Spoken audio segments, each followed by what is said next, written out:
जय श्री राम। गुरु गीता के महामंत्र साधकों का पग पग पर मार्गदर्शन करते हैं। साधना की सुगम सरल सहज विधियां सुझाते हैं। साधकों को इस गुह्य तत्व का बोध कराते हैं कि तुम क्यों इधर उधर भटक रहे हो, क्यों व्यर्थ में परेशान हो।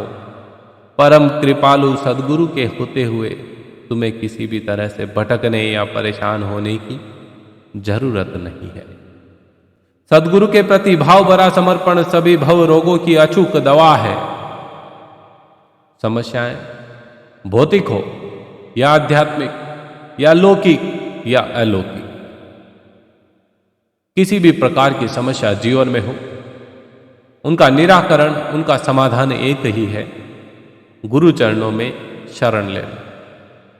जिसने गुरु चरणों में शरण ले ली, गुरु चरणों में सर्वस्व न्योछावर कर दिया, समर्पित कर दिया, और जिसके सर पर गुरुदेव का हाथ धर गया, वो इस भवसागर से तर गया, ये मान के चलिए। पिछले भाग में गुरु चरणों की इसी महिमा की चर्चा की गई थी।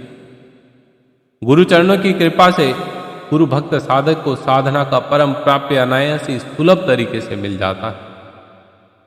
गुरु चरण सेवा से जीव इस पर ब्रह्म के दुर्लभ बोध को सुगमता से पा लेता है, अनुभव कर लेता है। इसी गुरु गीता की गुरु भक्ति की कथा को आगे बढ़ाते हुए भगवान देवों के देव महादेव आदि माता पार्वती से कहते हैं, गुरु पादाम्बुजम समृत्वा झलम शिरसि धारयेत् सर्वतीर्थावगाहस्य संप्राप्त पोति फलम नरः।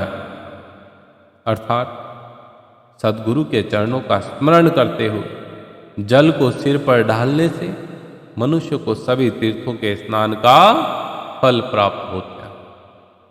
आगे सदाशिव कहते हैं, शोष्कम पाप पंकस्य दीपनम ज्ञान तेजसाम गुरु पादोत्कम सम्यक संसारावर्णम वतारकम। अर्थात क्या मीनिंग हुआ, क्या अर्थ निकला? भोलेनाथ कहते हैं माता पार्वती से कि है देवी, श्री गुरु चरणों का जल पाप पंख को सुखाने वाला और ज्ञान तेज के दीपक को प्रकाशित करने वाला है। गुरु चरण जल की महिमा से मनुष्य ठीक तरह से संसार सागर को पार कर जाता है। आगे भोलेनाथ कहते हैं, अज्ञान मूल हरणम जन्म कर्म निवारणम ज्ञान वैराग्य सिद्ध्यर्थम गुरु पादोत्कम पिबेत। अर्थात है देवी, गुरु चरणों का जल पीने से अंतर भूमि में गहराई से जमा हुआ ज्ञान का महावृक्ष जड़ से उखड़ जाता है। जन्म कर्म के बंधन का निवारण होता है। गुरु पादोदक के पान से साधक को ज्ञान वैराग्य की सहज सिद्धि होती है। प्रिय श्रोताओं, भगवान भोलेनाथ के मुख से उच्चरित यह महामंत्र गहरे और गहन भावों से भरे हुए हैं। इनका श्रवण और पठन संभव है। सामान्य जनों को कुछ अतिशोक्ति जैसा लगे, किंतु जो साधक है इस पर मनन और निधि ध्यासन करेंगे, उन्हें इन महामंत्रों से सत्य और रित की प्रकाश किरणें फूटती हुई अनुभव होगी। इस अनुभूति के क्षणों में उन्हें ऐसा लगेगा कि जो इन मंत्रों में है वह तो मात्र संकेत है, यथार्थ तो कहीं और भी अधिक विस्तृत और विराट। भगवान भोलेनाथ के द्वारा माता पार्वती को कहे गए वचनों को और स्पष्ट करने के लिए एक गुरु भक्त साधक की अनुभूति की कथा हम यहां पर प्रस्तुत करेंगे। और ये जो कथा है ये पूर्णतया सत्य घटना है। ये घटना है श्री अरविंद आश्रम पांडिचेरी के श्रेष्ठ साधक गंगाधरण के बारे में। अभी कुछ ही वर्षों पूर्व वह अपनी पार्थिव देह को छोड़कर अपने सद्गुरु के चरणों में विलीन हुए। बातचीत के क्रम में उन्होंने अपने साधना में जीवन का रहस्य बताते हुए कहा कि श्रेष्ठ, सुगम किंतु सर्वाधिक फलदायी और प्रभावोत्पादक साधना अपने सद्गुरु के चरणों का चिंतन और ध्यान है। उन्होंने कहा, जब मैं पांडिचेरी आश्रम महर्षि अरविंद के पास आया, उस समय मेरी उम्र मात्र 17 साल थी। पढ़ा लिखा कुछ खास नहीं था। सामान्य तमिल बोलना जानता था। जिस समय वह अपना अनुभव बता रहे थे, उस समय उनकी आयु 87 वर्ष थी। अपने जीवन के बारे में बताते हुए उन्होंने कहा, श्री अरविंद से पहली बार मिलने पर उन्होंने पूछा, तुम यहां क्यों आए हो बेटा, और क्या चाहते हो? उनके इन सवालों के जवाब में मैंने कहा, प्रभु, मैं नहीं जानता कि मैं क्यों आया हूं, नहीं मालूम मेरी चाहत क्या है। वैसे तो मैं काफी गरीब हूं, पर मैं इतना कह सकता हूं कि मैं यहां केवल रोटी खाने के लिए नहीं आया। इस सरल उत्तर पर श्री अरविंद बहुत प्रसन्न हुए। उन्होंने माताजी से कहा, यह लड़का अपने योग के लिए तैयार है। इसके बाद गंगाधरण जी को आश्रम में कामों में लगा दिया गया। नाली साफ करना, गौशाला की सफाई करना जैसे साधारण काम उनसे करने के लिए कहे गए। विगत यादों को कुरेदते हुए गंगाधरण जी ने कहा, बताया कि मुझे दिए जाने वाले काम तो अति साधारण थे, पर मैं श्री अरविंद के चरणों का चिंतन करते हुए उसे भक्ति के साथ करता था। काम के प्रति मेरा यही भाव था कि मैं आश्रम के साधारण काम नहीं, बल्कि अपने सद्गुरु के व्यक्तिगत सेवा कर रहा हूं। दिन बीते, महीने बीते, साल बीत गए। एक बार जन्म दिवस के अवसर पर माताजी से मिलना हुआ। प्रेम पूर्वक आशीष देते हुए माताजी ने पूछा, बोल, तुझे जन्मदिन के अवसर पर क्या चाहिए बेटा? उत्तर में मैंने विनम्रता से कहा, मां, यदि आप कुछ देना चाहती हैं तो मुझे आप अपनी और श्री अरविंद की चरण रज और आप दोनों का चरण झल दे दीजिए। इस भक्तिपूर्ण आग्रह को माताजी ने स्वीकार किया। फिर तो हर वर्ष जन्मदिन के अवसर पर यह क्रम बन गया। बाद में चरण रज को सामान्य धूल में मिलाकर और चरण जल को गंगाजल में मिलाकर रखने की मेरी आदत बन गई। बीतते वर्षों में श्री अरविंद ने शरीर छोड़ दिया।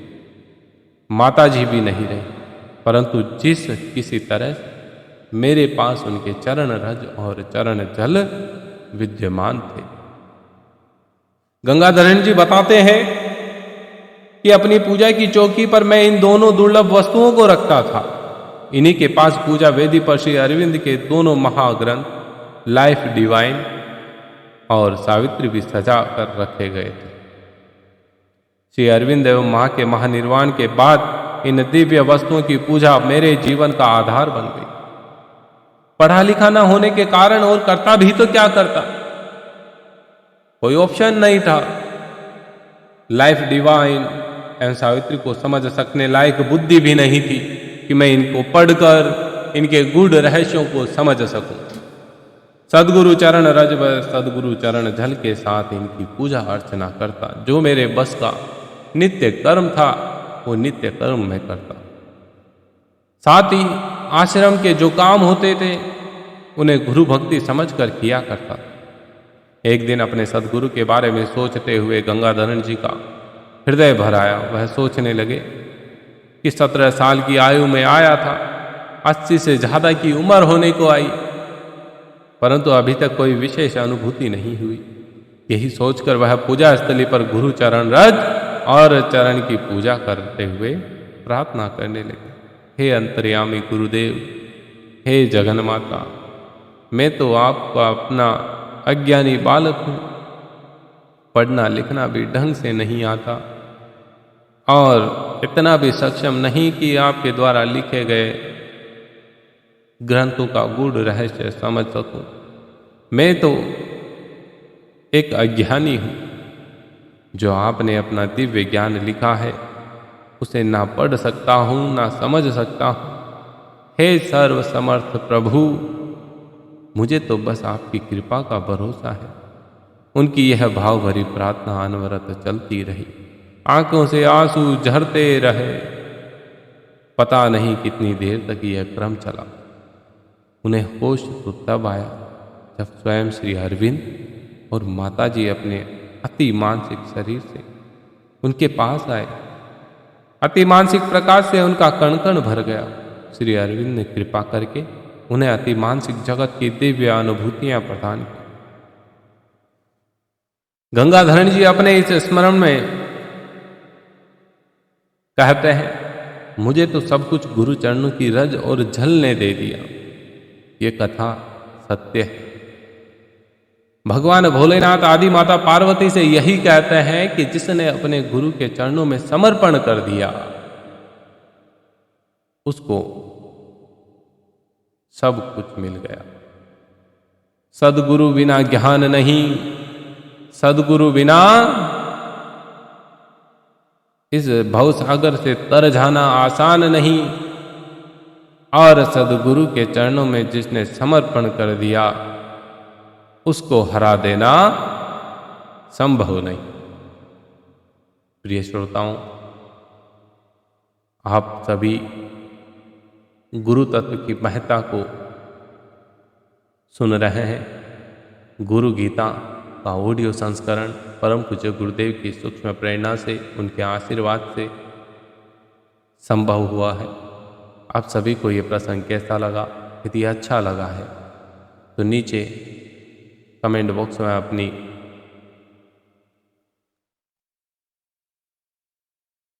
भावनाओं को प्रकट करते हुए